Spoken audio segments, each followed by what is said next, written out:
tell us about Josh Adkins, a quarterback. What did you see from him in the first game? Well, I think you saw a guy that has played a lot of football, and that didn't really flinch when his opportunity came up. To come off the bench like that in a situation like he did, 3rd down and 10. Hold on just a second, guys. I'll get right in my office. Sorry. Got desserts going on in here. All right, here we go. So I think you saw a guy that, had played a lot of football. He came in, it's 3rd and 10, made a really critical throw. Josh made a really good catch right before half. And then the very next play, read the coverage, the rotation right, threw the ball up the seam to Dingle, gets us in field goal position. Just real impressive. And to be honest with you, none of us on this team or this staff were surprised by that. The way he prepares and, the way he goes about practice during the week. We pour a lot of reps into our first guy. And during the week, that's the guy that's the second team guy, doesn't get a lot of reps. We've been trying to prepare Frank. And but he just takes, we say there's 2 types of reps in our program. Either you're getting the physical rep and the mental rep. And, the truth is some of those guys do a better job than others in doing that. We coach them and we're continue to challenge them on that. But there's nobody that does a better job in America of taking a mental rep than Josh Adkins. And he was ready to go when his opportunity came. He wasn't perfect by any means. No player is, no coach is, but he did a great job for us. How much does the offense change when he's at quarterback compared to having Frank Harris back there? Not much at all. I think we have an offense that's built that we feel like all 4 of our guys that we have at quarterback that have played over their time here, can execute the things that we do. Is there some variations that maybe one guy's a little bit more comfortable with this scheme and maybe the other guy's a little bit more, comfortable with this scheme within the passing game that has a tendency to show up. Obviously, Frank's weapon as a zone reader really showed up in the first few games. Josh is certainly capable of doing that, but, that's not as much his strength. Would it be Frank's? But Josh has some strengths there too that you can play to as well. And so, but overall, to answer your question, we didn't really carry a different plan or have a different plan. We just called our plays, and maybe shied away from a couple of different schemes that maybe would feature Frank's ability to read the zone. And other than that, just play football. Yeah, along those lines, I know Coach Traylor mentioned that it was a little bit of a difference in the game. Is it a challenge as a play caller to not have that read option element as much anymore for the rest of that game once Frank goes down? No, it wasn't a challenge. It wasn't. We've got plenty of offense in to be able to get the ball, to the guys that we need to get it. Have different types of, opportunities to create decisions that maybe give you an advantage as an offense, but that I didn't really feel that way at all. I hadn't really thought twice about it, to be honest with you. And Jeff was also telling us it's like this week you guys basically have a game plan for if Josh plays and you have a little bit of a different game plan for if Frank plays. Is there a process or a challenge of getting that installed and ready to go for both of those during the week? No, because what Coach is talking about, as far as, we've got calls that we've had a lot of volume of reps on that suit both of them. And so, you have to pick your battles during the course of the week about what you're going to use and what you're going to try to refine and polish up for the game. But we have a bank of plays that we feel good about knowing what those guys' strengths are, including JoJo and Lowell, to be honest with you, to where we think we can transition and play to those strengths pretty quickly if we need to change. Do you see Josh being more prepared this week now that he's getting the physical reps compared to the mental reps? If he's the one who's called on to play, do you think we'd see a difference in him?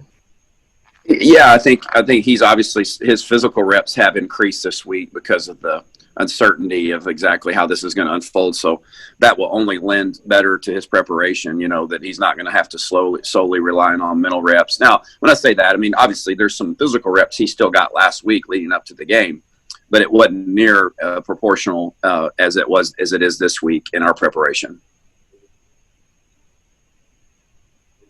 Hey, JJ. Hey, Barry, how's it going? Hey, JJ, I'm doing good. Wanted to ask you, what were some of the positive takeaways you had from this past week's game? Well, we won. That's always a good thing. And it's our job on offense to find a way to score one more point than the other team. And we found a way to do that. Now, it was a collective effort. It was our special teams and defense, the starting field position was incredible at times. And we were able to take advantage of that. So we won the game, which again, that wasn't offense winning the game. It was but we did, manage to muster up enough points to, have one more than the other team, or two more in this case, the other team when we played them. So that was positive. We threw the ball down the field on the outside lanes pretty well. We made some plays out there. That was positive. We protected the quarterback pretty well. Was pleased with the way we picked up their stunts and their pressures. We were concerned about that going into the game. We did a good job in pass protection. We eliminated or minimized our penalties, JJ. We had a bunch of offensive penalties the week before, and we had 0 during the game. So those are the main positives right there, and that sounds like a litany of them. But those were the main things that you look back on that game that were good. What do you guys have to do to be more consistent in the run game? It seems like the last few weeks that's been a little bit of a struggle. It has been. I think that's a fair question. We just got to keep working. There's no magic pill. There's no magic formula. There's no magic play. It's about attention to detail. It's about, being on the same page up front where we're targeting. The way when we say targeting, obviously identifying how we're blocking the front, handling twist and movement, straining, not losing a one-on-one battle, seeing the right cut up front, having the right play called, the right scheme called. So it's a perfect storm of what it takes to get it going. When it's working, all those things usually fall into place. And when you're struggling a little bit running the ball, you get out of sync, and those individual things rear their head at inopportune times. And so for us, it's about just continue to work and trust it and get better at what we're trying to do. As Coach has said, is trying to get extraordinary at the ordinary. And if we can get to do that better, i.e. fundamentals, the little things, the right path, the right read, the right targets up front, the right blocking the right perimeter at wideout. It takes all 11 to run the ball. And we've got to have our very, very best effort Saturday to run the ball against a very good UAB defense. We saw Kevin Davis come back, and you moved Spencer Burford to the other side. Is that you just trying to get that unit to work together, or what were some of the reasons for some of the shuffling this past week? We're absolutely. We're still trying to find, the combination that best fits us. We didn't have the luxury. Obviously, we're beating a dead horse here. Didn't have spring ball, the luxury to really evaluate these guys. We're constantly trying to figure out we're getting guys healthier. KD came back, has played a lot of football for us. I'm confident that he's only going to improve. Last week was his first game, and so we all would know the jump that you make between your first and second game, no matter how much you play football. Spencer, we moved him right before. He had spent most of our fall camp at left tackle. We moved him right before the Texas State game to shuffle around, and maybe thought it'd bring something to our lineup. It did the first week, but ultimately I think he's more comfortable on the left side, so we wanted to tailor to that. And so we've got some moving pieces that you'll see continue that we're going to move a little bit. And hopefully pretty soon we can settle in on who those 5 are. But regardless who the starting 5 are, we've got some depth that we feel like merits playing time. And we're going to continue to give those guys opportunity to help us keep us fresh. We're trying to target 85 to 90 plays. It's hard for a lineman to play that many plays in a day without having a little bit of a breather. And so we're going to try to find our best starting 5 and then supplement those guys with some rest opportunity. Sorry for the background noise. Apparently there's something going on back in the hallway. So I think they're fighting over banana pudding or something. Hey, Greg, you're up. How about Zakaria Franklin? We saw him get back in the mix last week. What was your impression of his play and what he brought to the table? Well, I think it goes without saying. It was pretty impressive. I mean, it was nice to see him. To be honest with you, Greg, we hadn't seen him a whole lot because of his injury. We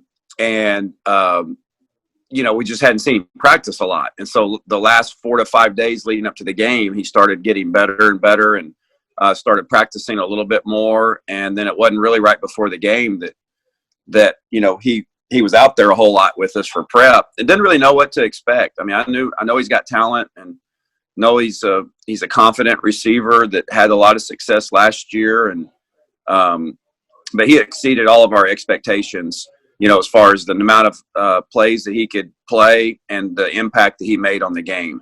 It really wasn't even by design. It just kind of happened through the course of the game that I didn't even know he was in there at one point on when I called one of the balls down the field. I'm glad he was in there. But let me say this, we've got confidence in our other guys too. And they've done a nice job. And so Zakaria injected a lot of life, not injected a lot of life. He made some plays for us that contributed to the outcome of the game in a strong way. I've been pleased with our receivers as a whole, the way that they've prepped and practiced and played in games. And so we need more of them. We need more from Zakaria. We need more from Josh, from Sticks, from Dingle. We need, all those guys. We just need more, like we need more of everybody else on our offense. But Zakaria was a very nice surprise the way he contributed and the plays that he made. Does Zakaria provide any kind of an element that is different from what the other receivers provide, whether it's more of a downfield threat or something else that you can point to? Yeah, I don't necessarily know if it's more of a downfield threat. I think he just brings an element of confidence. He's a very instinctive player. You would say, some guys would say that's the it factor, or, however you might try to put your finger on it. He's just instinctive. He's got a really good feel, on how to run routes and how to get open. And he's got good body control. And so, he's different now. He's different than the other guys, but they're all different. There's no two of them that are alike, and so you learn their strengths, you learn their weaknesses, and you try to continue to work on both of those and put them in the best position they can to make plays for you. But yeah, he's I would say that was one thing that he has that I'm not saying he has that and other guys don't. I'm just saying for him, his strengths, it's pretty easy to see that he's a very natural receiver. That's a good baseline for a guy, because when you can add, intelligence like he has and understand the offense like he does with being a natural, instinctive receiver, you get good results sometimes, a lot of times. And you mentioned Brennan Dingle earlier as well. How do you describe his role in the offense and what he brings for you guys? Well, we're thrilled to have him now. I'm telling you, to go to Coach Stein for us to go find him, and let me tell you, he has been invaluable to our football team with his leadership. I mean, he is mature beyond his years, even though he's kind of old, for being in college. When I mean that, I mean, just like, he's a fifth-year player and he's been around a lot, but he's still, I would classify him as mature beyond his years in the way he approaches. I've been around a lot of fifth-year players that don't have near the maturity that he has, and the way he practices and prepares. He's made us better because of just who he is. And then he's made some plays for us in games that have been really critical. And he didn't play his best week 2 against SFA. None of us did. And we really challenged him directly. And he came back last week, and, man, he played well in special teams for us. And in offense, he made some critical plays. He's a very valuable member of our offense. We got to continue to find ways to get him involved and use his speed, because he brings a lot to the table. Do you see him taking that leadership role with some of the younger guys at the position, kind of bringing them along or helping them with different aspects of the game? Oh, he has from Jump Street, and he does it in a kind of the behind the scenes way. He is not this kid. Brendan is not an out front vocal leader. He leads by example, but he also speaks words, and he speaks words one-on-one with people. I see him. He pulls young receivers aside and mentors them. He talks in the position meetings. He's not going to be a guy that's going to ask for coach to get up in front of the team and talk and give a rah-rah speech. It's just not who he is. But he is a classic example of a guy that leads by his example daily, the way he brings his lunch pail and goes to work every day. He's got a lot of respect on this football team. I can promise you that, from not only the coaching staff, but from his peers and the guys on this team. He's got a lot of respect, and he earned it in a quick fashion too. Hey, anything else for Coach Lunney? Thank you, Barry. All right. Okay, good to see everybody again. Thanks, Barry. Yep. You guys take care. See you, JJ and Greg.